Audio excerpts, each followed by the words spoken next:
There we go. Okay. Welcome, movie lovers, and welcome to the show. For today's podcast episode, we're actually going to be reviewing Zack Snyder's Justice League. This movie does not really need any introduction. We've been wanting to see this Justice League movie for a while now, and now we actually have it. With me, I have my good friend Charlie with me, and then I also have Tomeka with me. Say hello to everybody. Hello. Hello. And I have to say this: the first 5 minutes and everything for this movie was just fantastic. The Joss Whedon edition that they did got that sour taste out of my mouth. It actually felt different. It felt like a really well put together movie within the first 5 minutes of this movie. This is something that I was hoping that it would be different. Don't get me wrong, it's different. Whenever people say that it's going to be different, normally they just mean, oh, we're just going to put like little cuts here and there and call it a director's cut. No, this really does feel like it's a fresh take. This really does feel like Zack Snyder's fingertips is on the film. And I actually love the introduction into the mother boxes. I really liked how they gave us the groundwork and the history of the mother boxes of that scene and everything alone, and how this world is actually connected into it. And then when Steppenwolf shows up, though, too, gives us a background on that. They didn't really do that much with the Joss Whedon edition or anything like that. Whenever it came down to the mother boxes, didn't really give us that much of a background on it. So it was just good to see a fresh take on it. What about you guys? Did you guys like the opening scenes and stuff like that? You can go ahead, Charlie. Okay. Yeah. Like the first 5 minutes, I just knew it was a whole different tonal switch from the travesty that was the Joss Whedon version. Like the Joss Whedon version was very rushed, very forced, very badly shot. Like seriously, do you not like you've done the event? You did the Avengers movie with no problem. What was the problem doing this one? Like the Avengers movie didn't have the final battle all red screens, like you can't see what is going on, very grainy. Like you didn't do that. The Avengers. What made you want to ruin this movie for people? But yeah, I like the first 5 minutes. I knew the total switch. Like I knew instantly. Like oh okay, because I remember in the 2017 one they focused a lot on the Wonder Woman, and then they did that whole like little thing like her starting out talking and then her motivation and her like and then celebrating her, which was really weird for a team up movie, like to focus on her. This one they started out with the recapping what what viewers just watched. Superman died, which was that. I mean, like, and then it's how everything like there's like a rupture effect ever since Superman died. That's what brought the boxes, and then it goes right into Bruce Wayne going to recruit Aquaman, which didn't happen till like the second part of the movie. So you're going right into that. And then I also like the fact that they took out some of those unwanted jokes that were in the first one. Like when Batman's like, so, and he talked to fish, like they took that one out and it goes right into like him talking with Aquaman. And then he's like, you dress like a bat, man, you crazy or whatever. It's like so the dialogue seemed a little bit changed, which I like that. And then also we got to see a lot more of the Willem Dafoe character in this version than we did the 2017 version. Because the first time I don't think he was even in the 2017 version. No. Like they gave him more scenes because the only time we saw him was in the Aquaman movie itself. So you get to see him with long hair, like. So, like I said, I thought the opening was great. Like I knew it was a big tonal switch, and I was like, that okay. So this is the real version that we're supposed to get, and that kind of made me like get rid of the aftertaste of that terrible movie. Yes, Charlie, exactly. But I guess the only thing that kind of annoyed me was when Batman and Aquaman was talking, and then Aquaman went into the sea, and then you had these women singing. Right. I was like, are they sirens? I was like, why are they singing? And then it was that awkward cut to like Superman's mom, and I was like, okay, that's weird transition. All right, I'm just gonna power through this. But yeah, like Charlie said, you could see all throughout the movie, I could see that what Snyder did was he filled in a lot of the gaps, or a lot of the gaps were filled in, because it was like we just got like an afterthought of a movie for the 2017, and then for this cut we got the whole picture. You know, it was more well rounded, and I could see some of the scenes from 2017 mesh in with this Snyder cut scene, so it can be more cohesive. I think for me that's the word of the day for me is cohesive. Yeah, And I have to agree with you about the whole entire thing where they're singing Elvish or they're singing That was that was weird. that was Dothraki. awkward, but Yeah, I think they were trying to make it where he was pretty much like the king of the sea and everything. And also, too, if you noticed though, every single character had their own theme song and stuff like that. Yeah. So yeah, I they were picked just up trying on to make that. a theme song up for him, but it was just very forced with that part. That's only a small little nitpick thing, nothing that I can actually say that took me out of the movie. Then, of course, you know, it cuts into Clark and Clark Kent's mom and everything with the struggle with the farm and things like that, which I didn't mind seeing that because I like the fact that it's showing, you know, repercussions after the aftermath after Clark has been dead for so long. And also too, Lois is actually going through some things. And then of course we actually have it where supposed to be Martha going in to see Lois and talking to her and having a heart to heart about Clark. And that actually made me feel like, okay, they're having some great bonding time together to try and help her get back to where she was at the Daily Planet. Then, of course, we find out that's actually Martian Manhunter. And I actually liked the fact that it was like a good twist with Martian Manhunter. I liked seeing Martian Manhunter in it. I also feel like if Joss would have actually put Martian Manhunter in this, it would be cameo after cameo of nothing but Martian Manhunter or whoever.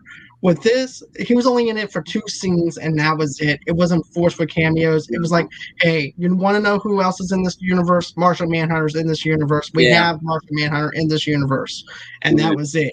He was in 2 scenes. I was perfectly happy with him being in 2 scenes. I liked the build up between Lois and supposedly Martha as well. But also too, I also liked how, like Charlie mentioned before, with the mother boxes, about how once Clark died and everything, that's when the mother boxes came back to life. And I liked how they actually did that. I thought that actually explained everything well. And also too, I also liked how it went into Lex, how all of a sudden Darkseid started corrupting his mind during that time period, where he was resurrecting the boxes and everything from the very first one, if you remember, from Batman versus Superman. Yeah, And he showed a clip. Him in the blood, and that's when the FBI agents found him, or the SWAT guys. They found him sitting in the blood, like dealing with Steppenwolf or whatever, with him with the boxes. Yeah. I definitely love that because now we actually know why he was kind of wacko. And Batman versus Superman, why he was talking the way he was talking with the dialogue. So now we actually have some connectivity with it, and like you said, it's cohesive. So it actually connects it well together. But what did you guys think about some of that stuff? I think I heard on one of the YouTube shows, they were saying it didn't really get into the motivation of Steppenwolf to Darkseid, but you can kind of get a sense of what was going on. Like he betrayed Darkseid, so he wants to make amends. But I don't know if that show or that particular person wanted them to come out and say you betrayed Darkseid because you stole his girl or something. I don't know if they wanted something like that, but you could kind of read into something happened and he needs to make amends. Hey Luke, how you doing? Where's your father? Oh no, that was a terrible joke. But yeah, I'm sorry. That's okay. We'll bounce back from that. Thank you. I did like the transitions added to this movie because it seemed, like I said, for the Josh Whedon one, it felt rushed. Like again, for the sequence when they're dealing with the Batman, like dealing with the reawakening of Superman, how Batman has suddenly brought Lois Lane out there. like how Batman knew instantly was Lois Lane. This one, it didn't seem forced because she knew instantly. Like she was there. Then she was looking up in the sky and saw him. Because originally the original plan, I think, was either the next movie or so, was they were gonna find out that Lois Lane slept with Bruce Wayne and she's pregnant. Scandal. Hence the there was a pregnancy test that when she opened up the drawer, you saw the pregnancy test. But I think they told Zack Snyder not to put this scene in there because the implicit. But I think because that was the whole thing, because in the next few movies or whatever, like the whole nightmare scene is Superman asked Bruce Wayne to help protect Lois Lane. Batman doesn't. Hence the skeleton that Batman's holding from that, like from the nightmare like vision from Cyborg. He's like Superman's just distraught because the skeleton is Lois Lane, and that's why Darkseid puts his hand on the back of Superman. And that's why Superman gets all pissed off.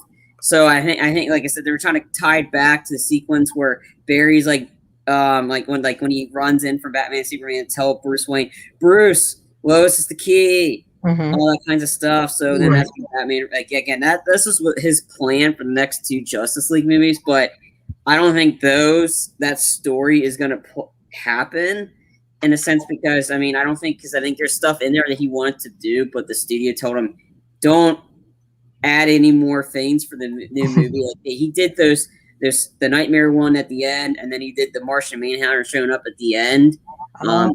If he did the sequels, I think they would be a little bit different because I don't think, like I said, I think the studio wants a happy ending.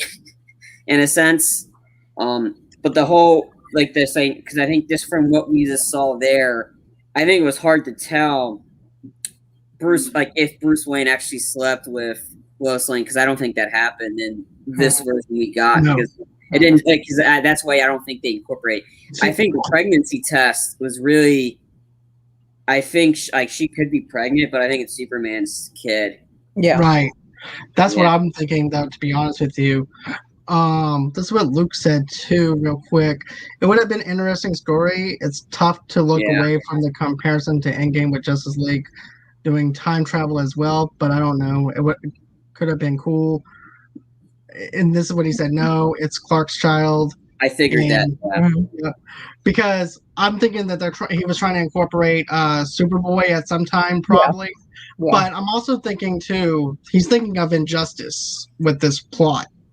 Because it's setting up for Injustice.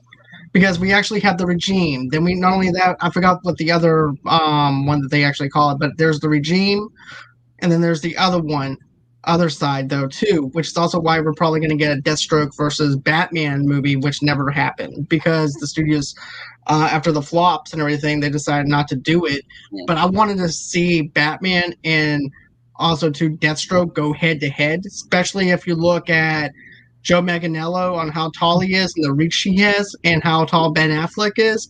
Yeah. That would have been a monster fight. I wanted to see that fight so badly. That would have been for the solo Batman movie, the one before Ben Affleck dropped out of. But we could still potentially get that in the sense of the Flash movie. Paradox. Because because the irony is they casted they found Barry Allen's mom, but Billy Kudrup dropped out as his dad. Right. So he's gone. Okay. But another thing I want to talk about too is I love what they did with Cyborg. They gave him more layers to his character. They made him feel more like into the Justice League than what Joss did. Because don't forget, there was a lot of controversy with the actor that played Cyborg and everything too. But there's a whole lot of stuff going on between Joss and him. But you can definitely tell though that he was behind in the shadows in the very first Justice League movie. This time, Zack puts him out in front and center, gives him the layers, give us the emotional depth to that character, made us care about that character. Also, too, you gave us connectivity with his father and everything about how he wanted to save his son's life, and then basically Cyborg just wanted to die. He didn't want to be alive or anything like that. That was because he felt like his father took that away from him to be with his mom. Yeah. And also too, that was no normal life for him. And then also I liked how he's able to hack into the bank account and then give it to this one woman who's actually struggling, and he does something nice and generous and everything with his powers and trying to adapt into who he is, trying to find himself again. And for a quick glimpse, you can tell that he's actually trying to fit in with society. He's actually trying to interact with people, just like Diane said to him whenever she said, "Hey, I want you to meet me over here at this street." And she does. And I liked how she said, "I once didn't care about being with anyone or anything like that, especially after the loss of my boyfriend. But after a while, it gets better."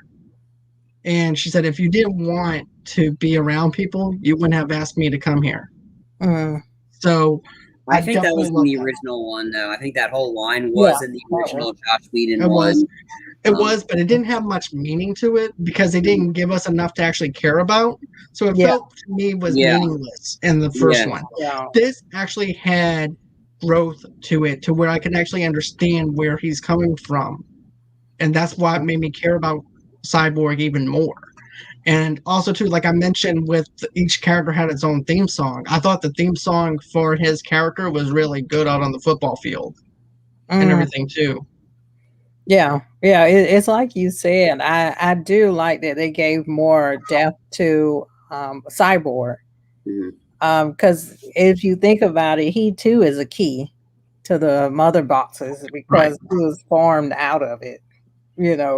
So for them to, in the first Justice League, to wipe all that out, I could see how confusing it was to me, because I was like, okay, Cyborg, okay, and he can hack in, okay, good. But the scene where they all were standing around the table and they were coming up with the plan to bring Superman back, that put everything together for me, because I was like, what are they doing in the Justice League 2017? I was like, what are they doing? Okay, why are they in Superman's ship? Why are they bringing him back? I was just so confused. And for him to put that scene in or reshot it or whatever he did, it made sense because they were coming up with a plan. Like, okay, this is the plan. This is how Superman coming back is what we need. Right, because they don't have anybody right now with big superpowers or anything like that that can take down Steppenwolf. They're overpowered right now. So they needed a plan. Don't forget, you had two people from Justice League that went toe-to-toe with Steppenwolf and lost. You had Aquaman in round one. That's what I'm calling it. I'm talking about round one with him. Then you have the Amazonians who lost against Steppenwolf. And then also, too, Diana lost against Steppenwolf as well. So you have two characters that lost in round one. Yeah, and everything. So it's like, okay, I got my ass kicked in the first round. We need someone that's actually going to be more powerful than what we are together. And we need to be united together. And then also, too, I liked how they were talking about, we need to go on ahead and go on separate ways. I'm thinking to myself, no, you guys don't. That's what Steppenwolf wants. He wants you guys to be weak. And I'm glad they actually stuck together. And also, too, I love Barry Allen in this, though, too. A lot more than the first one, because he was what about you?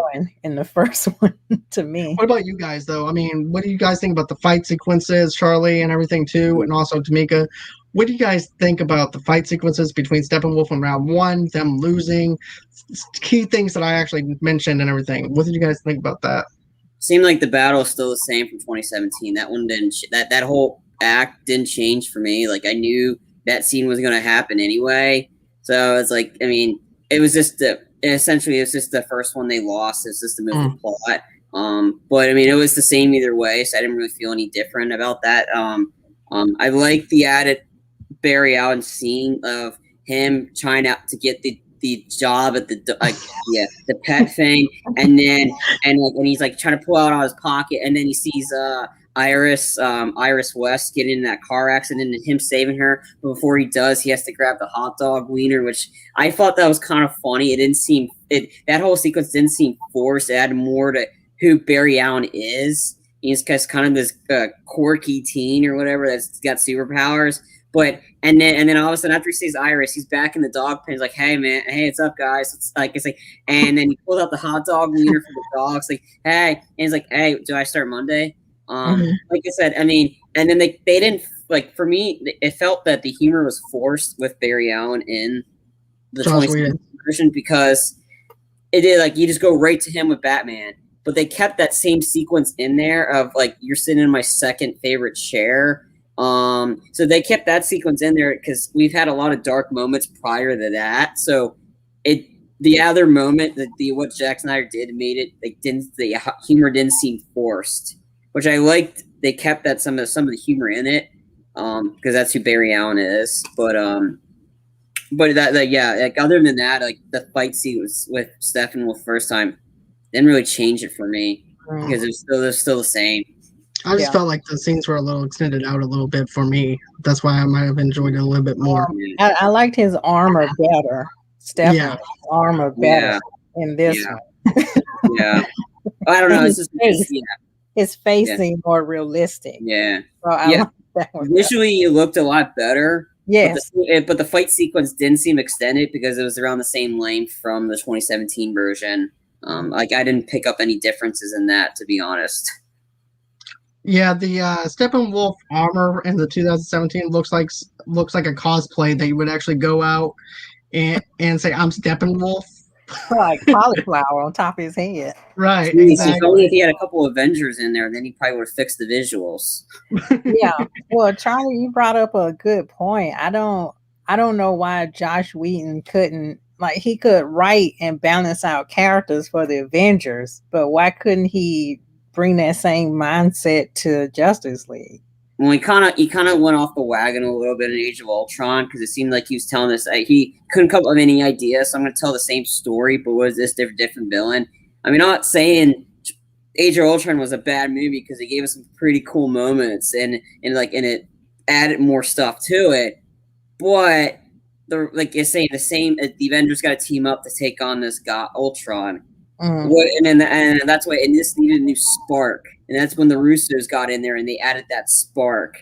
But Josh, like I said, Josh Whedon, he was just gassed out. Like he clearly didn't want to do this anymore. So I don't know why he wanted to ruin what Zack Snyder is doing. Like, he's got a lot of problems he's got to deal with. So even somebody just needs a hug. Josh Whedon just needs a hug. Yeah. To be honest with you, John Schnepp, before he passed away, he was on the set of Age of Ultron, and he was, get this, Josh Whedon was actually walking around, hobbling around on a cane and everything, and and being grumpy. So wow, okay, on the set. So there was a lot of stuff. A vacation. Yeah. Okay, and Snyder needs a hug. Got it. But another thing that I like to say that I liked was the part where they all have to team up in the second time, where you have Batman, you have Barry Allen, you have, of course, a Wonder Woman in there, and I liked how they were in the underground sewer, and how Barry's, they're like, okay, that's not part of the plan. And because you wind up seeing Cyborg's father down there being a hostage, and Cyborg is just acting on emotion rather than thinking. And I can understand that's his father. No matter what kind of evil that his father's done to him, that's his father. That's his blood. But he's not thinking rationally. He winds up jeopardizing the half of the Justice League because of that. And I liked how Barry said, "Hey, that's not part of the plan," and everything. And then I liked how all of a sudden they start coming up with a plan. And he goes, "Now that's a plan." But also too, there's also the other part where Aquaman comes in after Steppenwolf catches the missile that Bruce winds up trying to hit him with his little cat. I forgot what it's called, but that little gadget. The crawler. And Steppenwolf goes on ahead and catches it, and he flings it into the wall. And then next thing you know, the water busts out of the wall, and then out comes Aquaman. And Barry's like, Who are you? So it has some good comedic moments with Barry. I mean, I thought it really worked. Now, the only thing I can say that didn't really work for me was the father and son relationship where he's trying to get his father out of prison. Because I've seen it on the Flash. That was in the. I think that was in the 2017 version. If him was. He was visiting his father and all that stuff. Yeah. But even in the 2017 film, it didn't really work for me. I think it's because I saw it on the Flash TV series. Yeah. Well, I think too it may be the actor who's playing the dad. It seemed a bit off to me.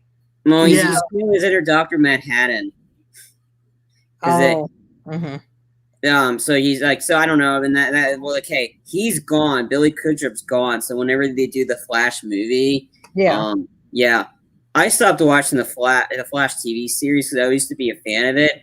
Yeah. As soon as Iris did the quote, "You're not the Flash, we are the Flash," and I'm like, I'm done. I'm bye. Bye.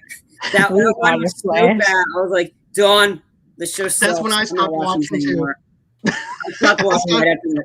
I just lost touch with it because it kept moving, like the times kept moving, and I was like, "Oh, okay, I can't keep up in these times." So that's pretty much since Arrow was done. Like I said, I think I got. I never could get into Arrow. I did. I love that show. I think after a certain while, I stopped watching it, but I watched the final sequence. Like I didn't watch the whole whatever the latest team up one they did, but I watched the final sequence, and I thought that was kind of cool.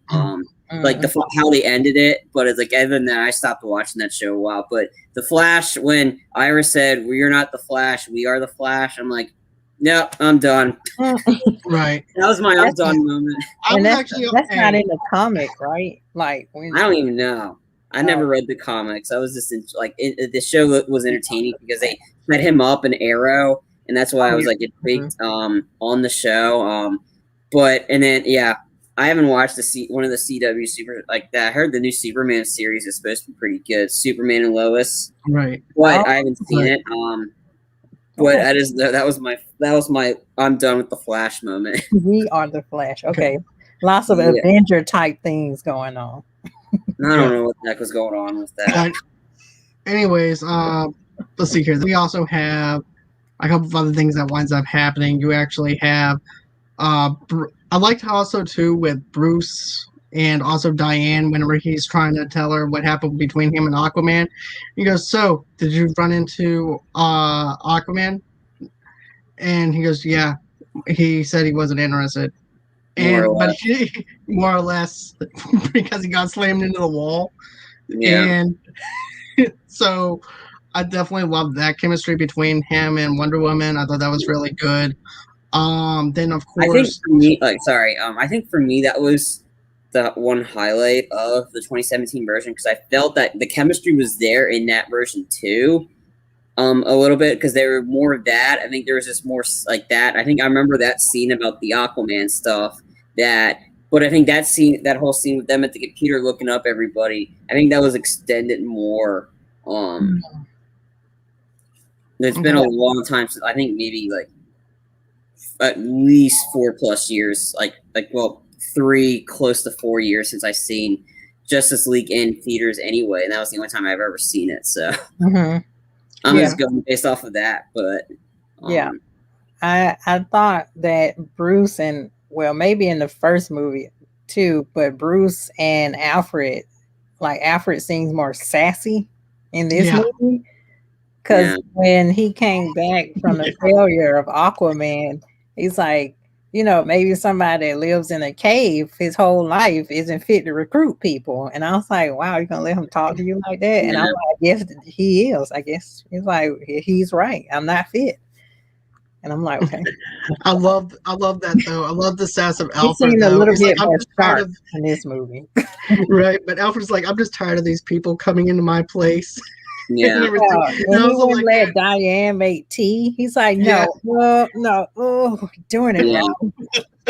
I did like this version of the bank robbery sequence when you see Wonder Woman and the first time you see her, because they made this one more intense because again, this is R-rated. so I didn't pick up on it. But when Wonder Woman was beating the crap out of the guys, her pushing the guy and hit the back of the wall, he dead. You see blood on the back of the wall, and then you see blood on the you see blood splatter, like a puddle of his own blood down on the ground. I'm like, there was that one was like, oh, okay. Wow. So that's why I liked this version of Wonder Woman than I did her own 2 solo movies. So I liked, like I said, this one is more intense. Like for me, like I liked, for some of the solo movies, I liked Black Panther in the Civil War movie because it's the whole team up aspect. I wasn't much of a fan of him on the solo movie, but I think it seems some of these characters do better when they're on the team up portion of it. For me, that's me, my personal opinion. But I like Wonder Woman better in Dawn of Justice and this version of Justice League than I did her first 2 movies. That's just me. But like I said, I picked up on it. There's a lot of the blood sequences too. Like that whole sequence was way more intense. Like them dropping the F-bomb. Like there's that. And like so it made the sequence more intense. To Josh Whedon, this felt campy. It just, like I said, I mean, that whole movie just felt campy. But and it's just funny seeing the creatures when they get killed. You see blood splatters like that, and it was funny seeing the blood splatter of when they cut Steppenwolf's head off. I thought that was kind of funny, but it was like the very delayed response of the blood splatter. But yeah, it seemed to have like a little bit of a 3D aspect where it just kind of splattered on the screen. This is what Luke said. I wonder if there was a different version of that scene where one of the hostages dies and that changes Wonder Woman's perspective of some things. I didn't see it in this version. I don't think anybody died in this and from that scene. Could be, but it just seemed like the whole tone of this movie is what we were expecting. You know, it's kind of ironic. People were like complaining about after Dawn of Justice. Oh man, this is too dark. The DC universe is too dark. Hence why Deadpool made the joke. Are you sure you're not from the DC universe or whatever? And then we get the Josh Whedon version, which is too campy. Then there was so much hate on this one, and now we're back to the darkness, and everybody's liking it, which I find this is funny. Yeah, my friend Tamara said something that was pretty good. She said DC films are dark anyway. I guess some are. And Marvel is kind of like a lighter tone. So I'm wondering too if Josh, he's used to Marvel. Like you said, he was bringing some of that campiness into DC. So I'm wondering what direction DC is going to go from this. Like, are they going to go down like the darker path? Like we are the darker path, and Marvel is kind of like the more lighter path. I'm not sure. No, I'm thinking. Here's the thing. I know that Zack right now is not attached to direct any more DC movies. But my speculation has always been this. If this movie's a success, which it is a success based off of people liking it, loving it, there's still some Zack Snyder haters and everything else. You're going to get that. Yeah. But, you know, I feel like if there's enough buzz, if there's enough talk, I wouldn't be surprised if the studios don't try and get him back. Yeah, because he understands the darkness and the tones of it. Yeah. But I could see them definitely aiming more towards the darkness, but also to have some lightness with the characters that they have. Like the Flash is lightheartedness. You have Shazam, who's actually lightheartedness, and you know I think that's something else though too. Yeah. Luke mentioned a couple of things real quick, and then I'm going to bring up some of my points though in a minute. Yeah. He said that no one did, but just curious if they did take where she didn't reflect all the bullets. That would have, I think that would have amplified the movie more. True. But then again, this is like Zack Snyder had his freedom for this too. But then again, the studio also had their hands in this too, a little bit, telling them what to put in, what not to put in. And I agree with you on that one. I mean, just with the openings, like what we got, like. The darker edger part, that all happened when Thanos arrived. Right. And when all your favorite heroes just disappeared or blipped. That's true. That was like I said, that was a dark moment. Like everybody was like stunned in the theater when I saw Infinity Wars. Oh, yeah. After Spider-Man like blipped away in that sequence there, we were like, what just happened? So that was dark, and then we just had main characters die in that end game. Yeah, Tony Stark dead. Sorry if I'm spoiling it, but it's been 2 years. So if you haven't seen Endgame, you should have picked. Like, I mean, then again, if you saw like anyway, and then Spider-Man dealt with a darker tone too, a little bit, and the fact that like after the ending too, about not only revealing his identity, but also revealing that, and then like what like that, and with J.J. Jameson, and now we're going to be getting potentially Daredevil being in this. So again, I could see them definitely. And then WandaVision, they had a lot of dark moments. Yep. That's what Luke said. He goes, keep in mind with WandaVision and Doctor Strange, Marvel's moving into a bit darker edge path. And they all look at the first episode of Falcon and Winter Soldier. That was intense. Like a lot of intense stuff. We're dealing with the aftermath of the blip, and we're dealing with the aftermath of everybody coming back and not knowing what to do. So it's definitely going that edgier tone. I mean, hence Deadpool 3 being rated R. I mean, we're getting edgier and darker with that. But that's more of the lighthearted darkness than what we got with this one. But I mean, I think I mean, if they bring Zack Snyder back, we don't know. But I mean, they're going dark, but it's just funny how the flip flop has happened. How people criticized Dawn of Justice for being too dark. I thought the darkness. Somebody said no spoilers. That's Luke. He's just messing. Because we were talking about Falcon and the Winter Soldier. He said no spoilers. No, I didn't spoil anything on that one. Nope.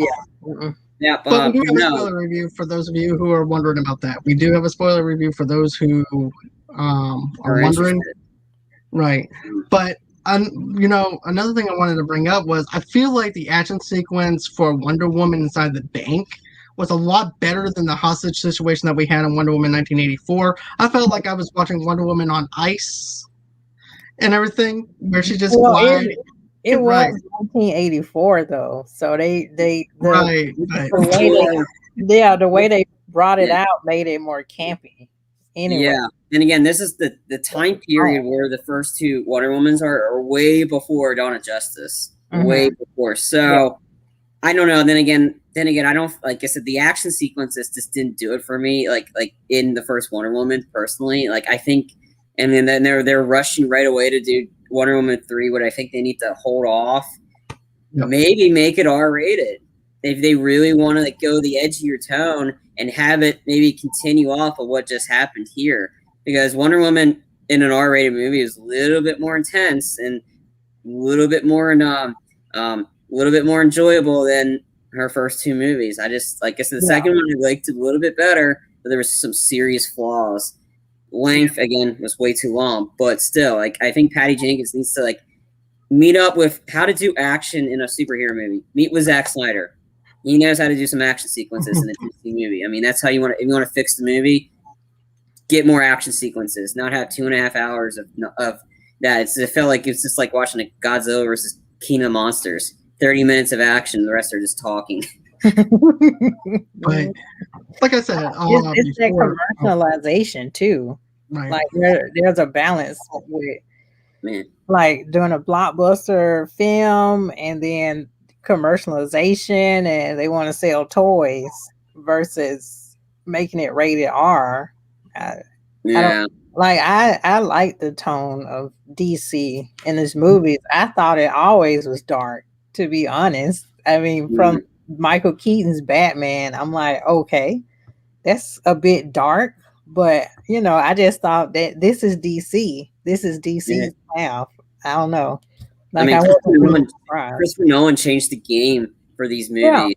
Yeah. I mean, he changed the game, and then after The Dark Knight, then Zack Snyder came in and was like, hey, I got a DC movie I want to do, and that's Watchmen. And Watchmen that one's dark. Dark. Yes. And so if you haven't seen The Watchmen and you figured like everybody's complaining about, the DC universe is too dark, maybe they haven't watched Watchmen before going into like Man of Steel. That has some dark moments in it. Yeah. It was entertaining. There's still some dark moments.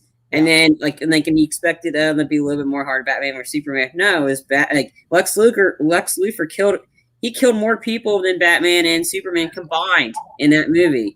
Just with that whole sequence alone, in the in the Congress setting. He killed, I think, at least over 150 people.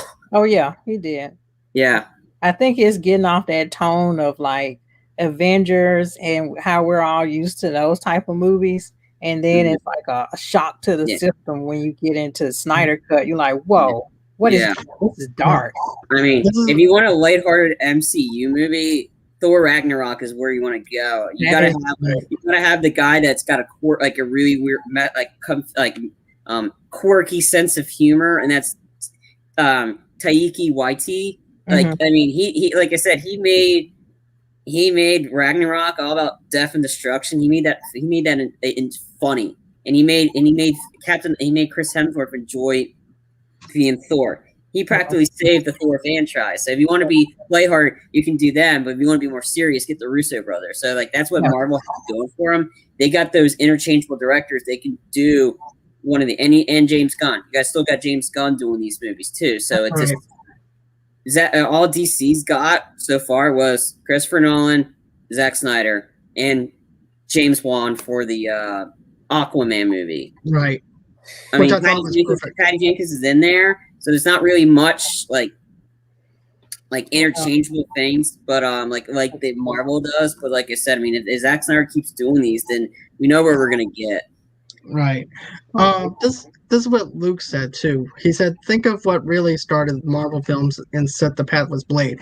Not only did Blade set that up or anything like that as far as R-rated comic book movies goes, Blade was actually a superhero movie without people knowing that was a superhero movie. No one had a clue that Blade was a Marvel superhero. Not only that, but at that time, nobody wanted to take a chance on any more superhero movies anymore. Blade set the standard for superhero movies. If it wasn't for Blade, we would not have movies like Batman versus Superman. We wouldn't have the MCU right now or anything like that, because of the fact that with the whole entire bombshell that we got with Batman and Robin and everything, nobody wanted to take a chance on superhero movies right after that, and that's why Blade is the one who saved the comic book world as we know it as far as the movies goes. Yeah. Blade is hands down one of the best R-rated comic book movies that I really can enjoy. Yep. And then too, like even saying the word like this is a superhero film was like a curse. Like you couldn't get it made. So with Blade, they had to kind of go under the radar, and only the true fans know this is a superhero movie. You know, right? Yeah. I mean, he's half human, half vampire. That's kind of got powers to it too. I mean, it's I mean, like I'm hoping the MCU doesn't mess up Blade, but I got a gut feeling that they might, to be honest. Right. So let's go on ahead and talk about some of the other stuff though too, because I want to get into the whole thing about the resurrection of Superman. You know, because I really love that whole entire thing where they're resurrecting him. On top of that, Victor is also the one who's actually resurrecting him, which I find fascinating because of the fact that Frankenstein is the name of the doctor is Victor Frankenstein. So you actually have Victor holding the mother box to resurrect Superman, which is kind of like in context of Frankenstein monster with Victor resurrecting Frankenstein. So I definitely love that analogy and everything. At least that's what I picked up from it. But still, I had goosebumps just him coming back again and them trying to do it again. Also, too, there's two scenes that I've really felt like I thought that was going to start the flashpoint for Barry. Number one, him running really fast for the mother box. I thought he was going to get sucked into that. Him, again, trying to get Cyborg to pull the mother boxes apart. I thought that he was going to be zapped away into another universe, and that's going to set up Flashpoint for that point. That's what I thought was going to happen. Because he was running so fast and faster than the speed of light that I thought that he was actually going to get sucked in to another world, another universe and everything. That's what I thought was going to happen with Barry. whenever I saw that. For them not to do that and everything, I'm happy they didn't do that, but I thought it would actually been pretty cool that, he's actually in the Flashpoint universe now, and therefore another director can actually take that plot, which is the director from It, Andy Muschietti. He's going to be directing the Flashpoint movie. So I was thinking, okay, maybe he can actually pick up where he left off at, where Zack Snyder left off at with him in that Flashpoint universe. But still, I thought those were a couple of key scary elements for me. I was like on the edge of my seat. What's going to happen to Barry? Twice that happened to me in this movie.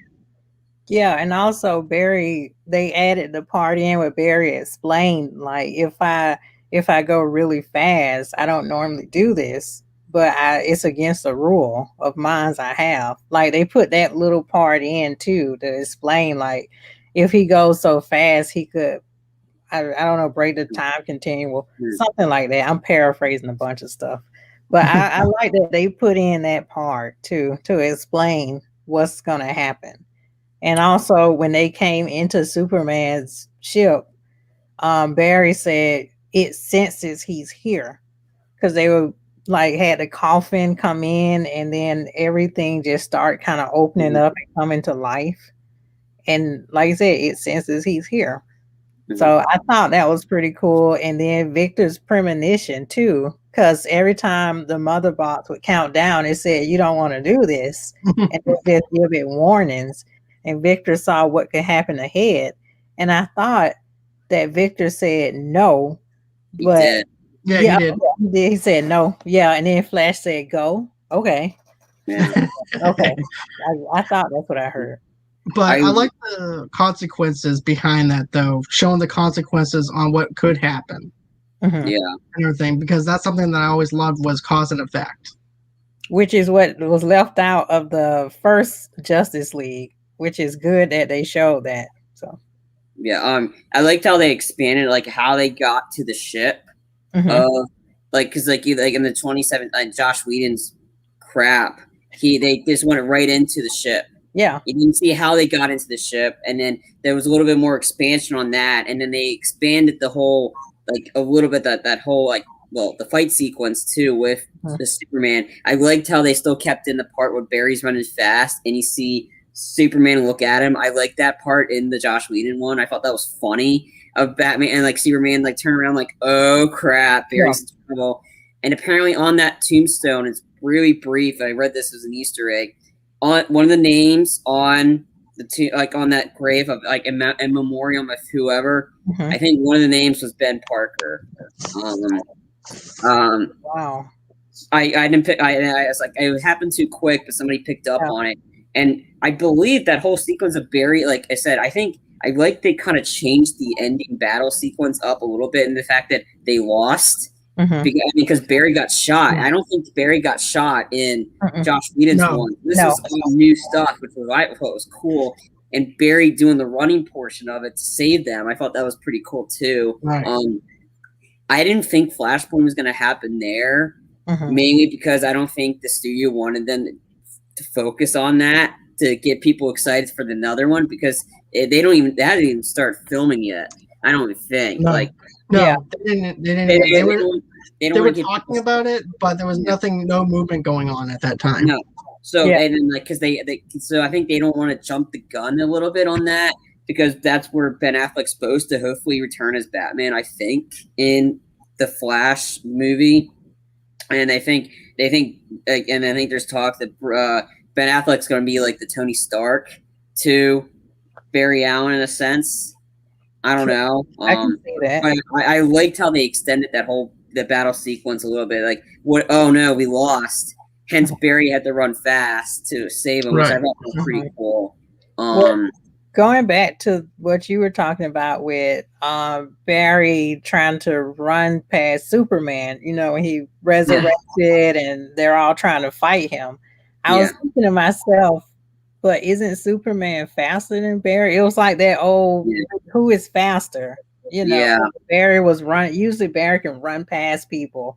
But with Superman, when he held up, I think it was Aquaman and Wonder Woman, and Barry was going past him, you could see Superman kind of turning Like I know what you're doing. Like I can get in this time fans too. So it was pretty cool. Mm-hmm. And then they tried doing that sequence at the end of the 2017 version. There was the race between Superman and Barry, like at the end. And it was one of the very few post-credit sequences. And it's just like, why? I like the black suit Superman. I thought that was pretty much better than the blue one. I think the blue one was too bright and it was like very like corny looking from the 2017 one. But I like the black suit. I thought that was pretty cool. I don't know. And then, but I liked how that whole battle sequence was so much better with the better picture quality. We didn't have the redness. They could definitely tell what was going on. It made the sequence of Aquaman being a badass, because that's what they wanted the trailers from the 2017 when Aquaman was a badass, and everybody's like, "Holy crap, Aquaman is good!" Like it was like befuddling to see that, but seeing Aquaman like in better picture. Throw that and then him surf the guy down for the buildings, that made that sequence is so much better. Yeah. Wow. Need to hop off. Enjoyed hanging. Hope to be able to join the next time. Have a good night. You too, Luke. We do appreciate you. We do appreciate you commenting and showing us some love and everything towards us. That's really cool of you, man. Appreciate it. Could I go back a few scenes to yeah. You know, when Superman died and then it was like this giant echo and the mother box cracked. And then all the Amazonians in that cave or whatever that was. I thought that was a pretty cool sequence too, where they were fighting Steppenwolf and they all sacrificed themselves. Yeah. So like I said, how many women it took just to held back. It felt like it looked like reminded me very World War Z like zombies that they kept piling up each other. Man, Steppenwolf's a lucky guy. Yeah. Oh man, that was crazy. And then Diana going into like the whatever that was with the eternal flame, and it showed like the sequence on the wall. Like, okay, so the Amazonians fought. And then there's a mother box, and then you get to see Darkseid. I thought that was pretty good to include that, so we all know what to expect. Right. Yeah. It set the tone, that's for sure. It set the tone for that. Added more information to the movie. It gave you more details. Right. Filled in any empty gaps, and it got more Wonder Woman to explore and stuff. So that was cool. Yeah, totally. But you know what, though? I like the fact that Diana was actually explaining the story, because I felt like she was back to explaining things like she did in the very first one. You know, because we remember the very first film that we got, and she was explaining his backstory and things like that. And I'm happy that they did that with this one, because it shows the connectivity with all the other heroes and how they're actually going to be facing off against everything. But also, too, Tomeka, you were mentioning about sacrificing and everything too. Don't forget, we actually had Cyborg's father, Victor's father, sacrificing himself. And you see, I thought that he was trying to destroy the box. Me too. And everything, but it was to market. And I thought that was very clever of him to try and do it that way. He's like, okay, I know for a fact. Basically, he's saying, okay, I know Steppenwolf is going to beat me to destroying the box. I know that. So I need to do something to help help my son's team out. So I need to go on ahead and track it, put some type of tracking device on it. So I thought that was very, very clever for him to sacrifice his own self and also redeemed himself. Yeah, totally. And everything too. Yeah. And I thought that was really well put together with that.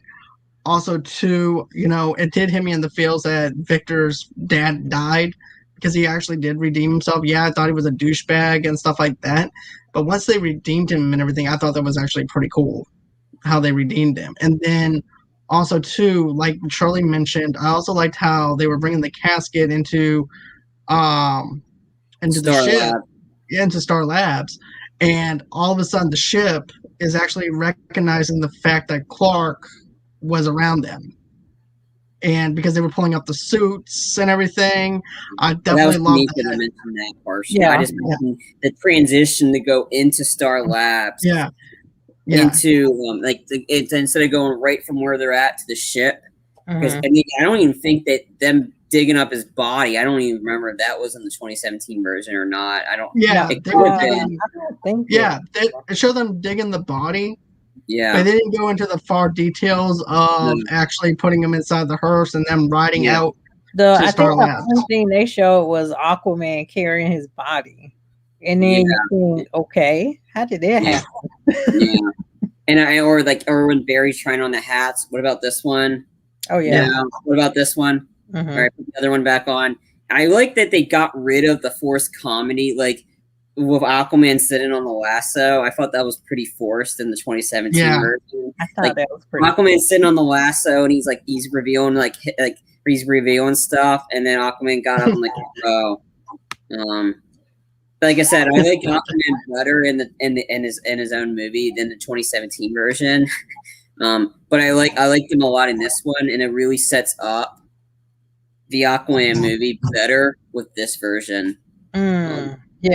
It's gonna be really good.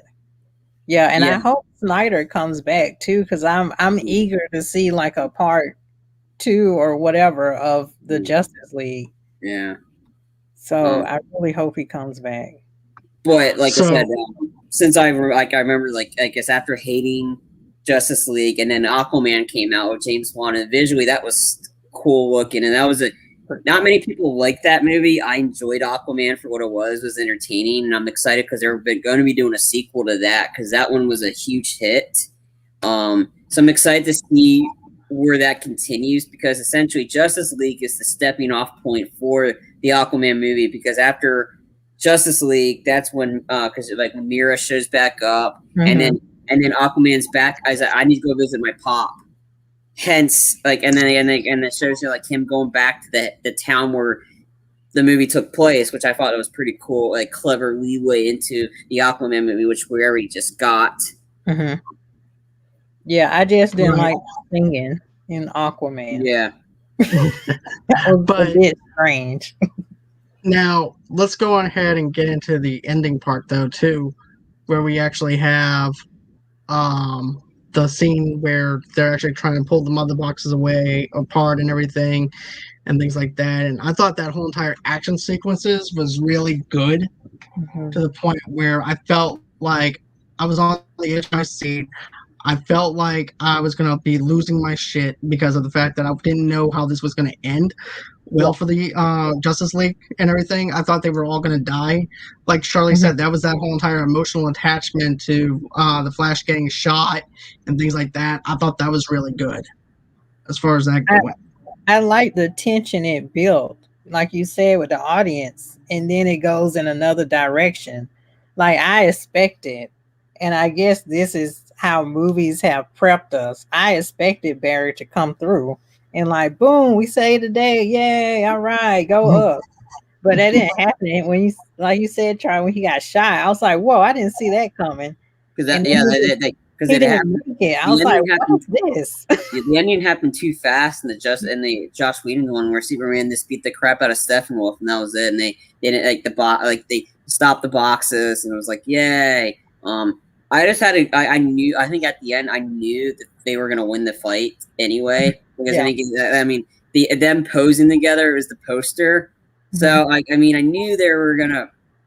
I just didn't know what was gonna happen after that for the epilogue, and then it still continued on like the 2017 version where they got Batman bought the house, bought the bank, so they kept the farm.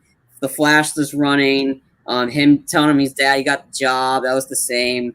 The only thing difference was the Aquaman meeting up with Mira and the William Dafoe character, that they added a little bit more to that because I don't remember that from the 2017 version. But everything else is pretty much setting up, and then the whole sequence of because I had to leave the bathroom, so I missed the post credit scene with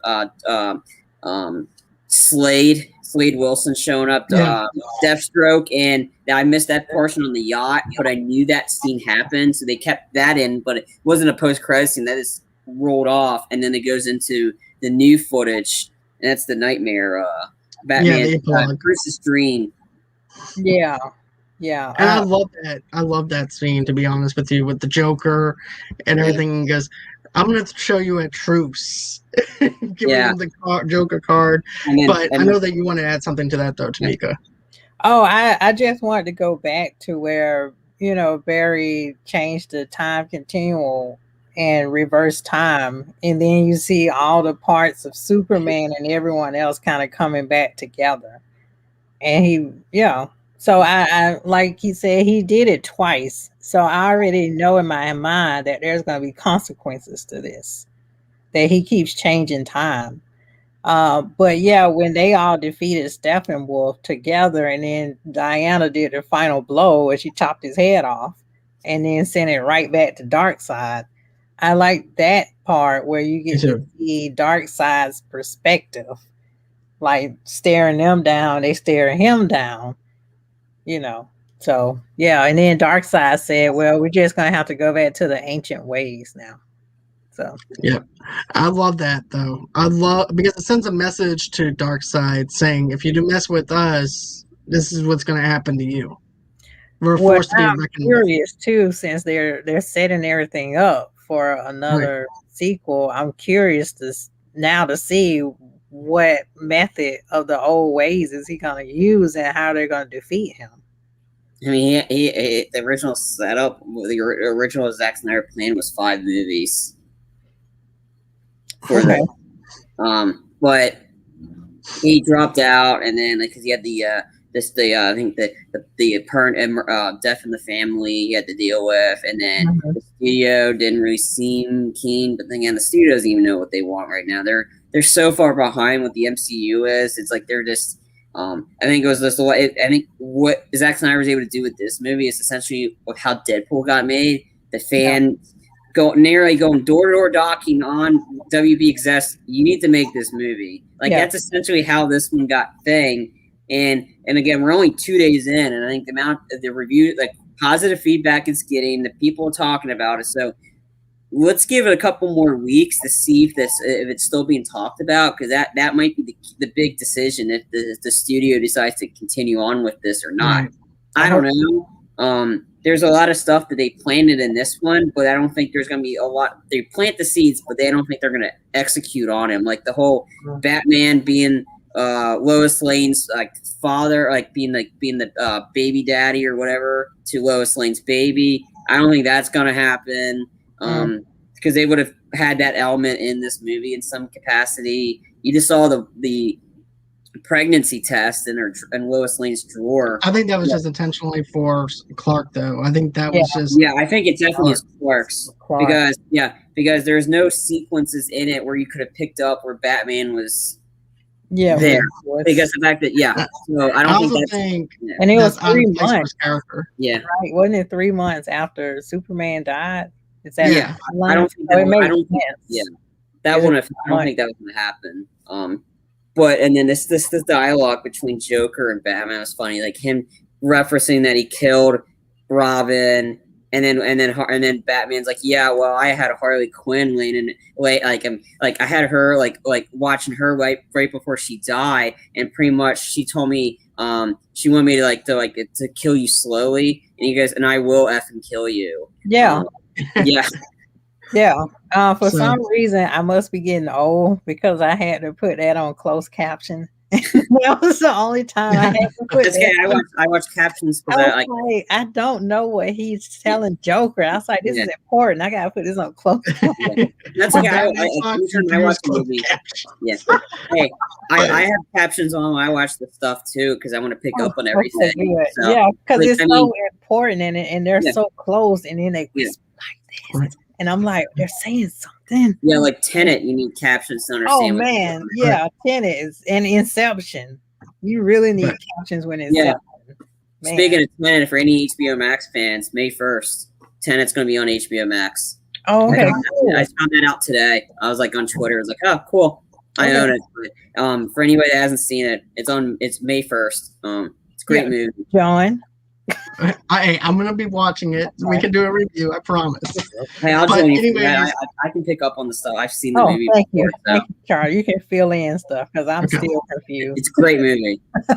But anyway, I thought that sequence was cool. It was very like not what I expected. And I figured the movie to end after that sequence, right when Superman shows up, him Oh pissed. man.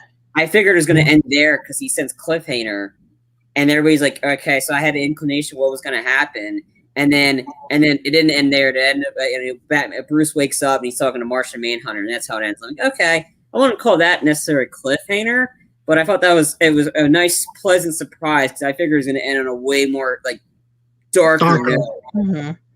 Well, So like I I was wasn't saying, surprised on that.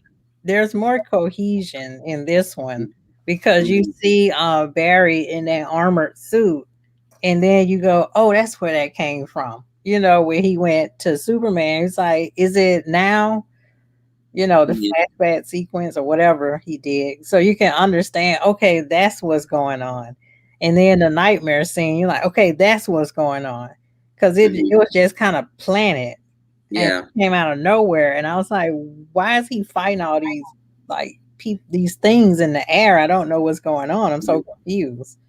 But yes, like I said, in whatever Josh Whedon did or whatever the edits were, they only gave us the aftermath, but they didn't give us like the beginning, middle, and end. Josh didn't even do the nightmare stuff. Whatever we just saw, like in the last couple of the epilogue, Josh didn't do any of that. He didn't do any of the nightmare sequence. He didn't do any of the meeting up with Martian Manhunter or the Martian Manhunter appearance because if Josh Whedon did, he cameo the heck out of it.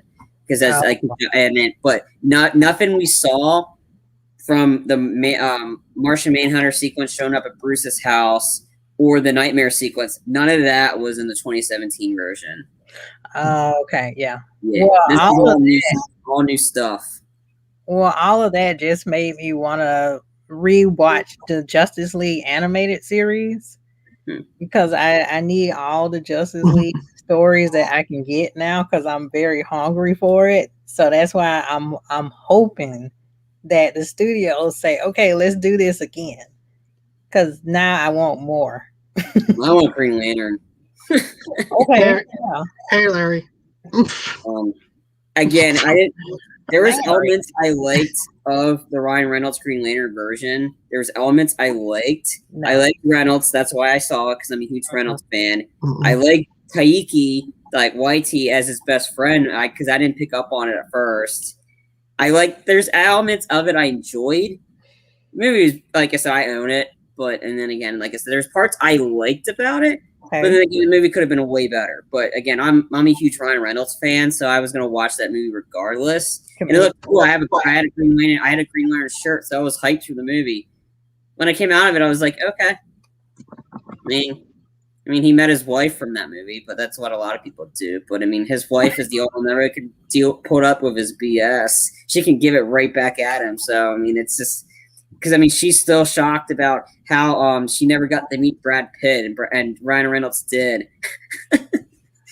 Oh man, Green Lantern was good until Ryan Reynolds killed him off. Larry, I think he's making a reference to Deadpool 2. Yep. The scene when Ryan Reynolds went back in time to take out it's like yeah, and he's like, "You're welcome, Canada." Like I thought that sequence was hysterical, and then him thing. Like I said, Ryan Reynolds was the only guy that could refix some of the mistakes that he did. But then again, it wasn't his fault. I think it was the studio's fault. Definitely, yeah. And like I said, they got too much into that commercialization, and they're like, "Oh, blockbuster film. Oh, we gotta make a commercial. Oh, we gotta sell some toys. Oh, we gotta do this, that." You know, but, you just forget to write a great script when all you're thinking about is the money. Exactly. That's all they care about. But anyways, I think that was everything I wanted to cover within the Justice League, Snyder Cut and everything. What about you guys? No, I mean, if I had to rate it, I had to give it a 4.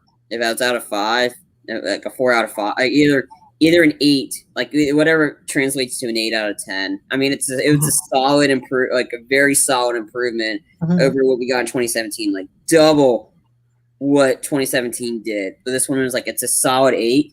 Would I go higher than that? Probably not. I think I think I enjoyed Dawn of Justice a little bit more than I did this one. This one was way better than what we got, and that's what I wanted. I didn't want it to be. I had my expectations here. I didn't want it to go below here. Mm-hmm. So like I was going in thinking, okay, I'm excited for it, but I wasn't excited as John was. His hype level was super huge for this. Mine was huge. Like I mean, not well, mine was a decent size. Like I was looking forward to it because I think that if anything could have been better than what that is, and I was worried that it wasn't going to be as good. But I mean, it was a lot better than that. So I mean, it's a solid 8. John. Is it I think I might have been a year? a little excited. Yeah. Just a little. Of course. Is it going to be the number 1 of the year? Probably not. It's probably going to be maybe in my top 10. But we'll see. There's still many more movies to come out in 2021. So Yeah. I think this film and like Aquaman and maybe Wonder Woman kind of is putting them almost in a competitive league with Marvel. Like Suicide Squad will do that. I think Suicide Squad's going to get them in there too. The new one. Yes, a new one. Not what I saw. My hype for that one is a lot higher than what it was for Justice League. I'm so hyped for yes, this. I'm glad that they're fixing their mistakes. I don't want to see whatever that Suicide Squad I saw before. I don't want to see. Hey, they gave us 2 positives. They gave us a good Harley Quinn. Margaret Robbie is fantastic. She was a highlight, and they gave us a good. And Will Smith was awesome as Deadshot. So Deadshot can come back in this Suicide Squad movies. They just didn't write his character off, which was good. So there were the 2 highlights of the original Suicide Squad. Other than that, it was just the more you watch, you just hate it. But this new one, I got some really hype for it because they're already building off of this one. We're already getting a spinoff with Peacemaker, which is the John Cena character. He's already got a spinoff coming out next year on HBO Max, and I think he's done filming it. So okay, cool. Okay. Yeah, I just. Like if they do like another Justice League, I hope that it's in theaters. But if Snyder's doing it, I don't know if it's another 4 hours. I don't know if I can. I can't do 4 hours. I just look at it. I just look at that to like 350 or something. I just look at it as watching a TV show. I mean, I binge watch Stranger Things. I binge watch. Cobra Kai and stuff like that. That's about 6 hours or so more episodes and stuff like that. So it's basically watching an episode. Yeah, that was my only complaint. I just wish that I could see this in the movies, but a little bit shorter. I loved it though. I loved it. It was great. I have to say it was fantastic. So Frenchie won't come after me. But it was the most fantastic thing I ever seen in my life. That's for Frenchie. Jeez. I can't go that far for this one. I don't want an angry Frenchman after me. So for me, this is a 4.9 out of 5. I loved it. I love this movie. I'm gonna end up buying it on Blu-ray. Me too. I mean, I'll buy it too. May or June. I think it's one of those 2 days, either months. May or June. It's supposed to be released in. I don't know if the aspect ratio of it is going to be the same when you buy it. I'm not sure about that. That could potentially be the same aspect, which I didn't mind it when you're watching the movie. I didn't mind it because I think it shows you more in the aspect of the screen. Because if it's widescreen, the cropping of it is parts of it are cut off. This one, it's a bigger, it's you see the black screens on the left and right side. But once you watch the movie, you don't mind it. It doesn't take your attention away from what's going on. It shows you more on the screen. I think that's what it's meant for the IMAX theaters, which would have been great in theaters. But I don't think it could have said for 4 hours. No. But yeah, like I said, I think it's like. I mean, I'll get it. I mean, I don't even know the 2017 version because why? But no, like I said, I enjoyed it. I mean, is it 4 out? Like almost a 5 for me? No. I'm sorry. It just isn't up there for me. Like I said, I enjoyed it. It was a solid 8. I'll watch it again. But I think there's going to be a lot more other stuff out there that might get me that 10 out of 10 or whatever. Yeah, well, they could do an intermission if he's going this route. They could just say, "Okay, intermission," and then you can go out and like ring the bell, come back. But I Yeah. don't know if theaters do that anymore. No, I don't think so. Not anymore, I unfortunately. remember Peter Jackson's got King Kong did that. I think there might. Like, I don't remember if there was an intermission. I'm not 100% sure because I saw that in the theaters. And that was a long one. Yeah, that same Lord of with- the Rings, the last one should have been an intermission because that was what the Return of the King? Yeah, I that remember. was long. Yeah. Mhm. That one's supposed to be a new 4K version. It's supposed to be out in the summer, like a new 4K set with all the movies, all of it together. I'm like, I've been like, because I knew about it was coming, so I'm like, I'll get it. All right. That's a lot. Okay. Yeah. Let's see. Larry said, "Yeah, we had one film with intermissions at my job." Oh, which film was that? Which one was that one, man? I didn't even know there was intermission still going on. I thought intermissions were done. To be honest with you. I know Gone with the Wind they had intermission, but Yeah. I don't know what And else. also, I mean, anytime Greatest Story Ever Told, I think. when I worked at the theater, I don't think when I worked at the movie theater, I don't think I had a movie that had an intermission in it. Yeah. Then again, we only had like 4 or 5 screens, so we were very limited at what we could show and not show. Yeah. All right. So I think that's going to do it for tonight for our review for the Snyder's Cut. I do appreciate Charlie and Tomeka coming on tonight and everything. Thank you so much for doing that. I enjoy doing this with you guys every single night and everything. And whenever you can, Tomeka, I enjoy doing that with you as well. Oh, yeah, totally. You know, and we're definitely going to be doing this again. Another thing too, guys, is if you guys want to, you guys don't have to, but if you choose to do so, go on ahead and head over to our GoFundMe page. How do you do that? You just go to www.gofundme.com/movie lovers podcast. Go on ahead and give us some love over there. Show us some love. That's just to keep the lights on over here at Movie Lovers Unite. Another thing too, guys, is if you want to go ahead and follow us on Facebook and Instagram and all that good stuff, just go on ahead and search for Movie Lovers TV Lovers Unite underneath the same brand. You can also get this episode and many more of our episodes on the audio only podcast, wherever you get your podcast from. We're actually on iHeartRadio now, so go ahead and check us out on iHeartRadio. Another thing too is I'm going to be selling merch pretty soon, so I'm going to be taking orders pretty soon. We don't have a site up yet or anything like that, but if you want, or if you're interested in merch, I'm going to let you know when I'm going to be releasing that. Another thing too is if you guys want to follow me on Twitter, just go to Movie Lovers Unit on Twitter, or you can go on ahead and just follow me at John DeGorio8 on Twitter. Then, of course, you guys can go on ahead and follow me on Stereo. And those are all the places that you can actually reach me at. I cannot wait to do this again, guys. This has been real. This has been fun. Can't wait to do it again. Always, and until next time, bye-bye.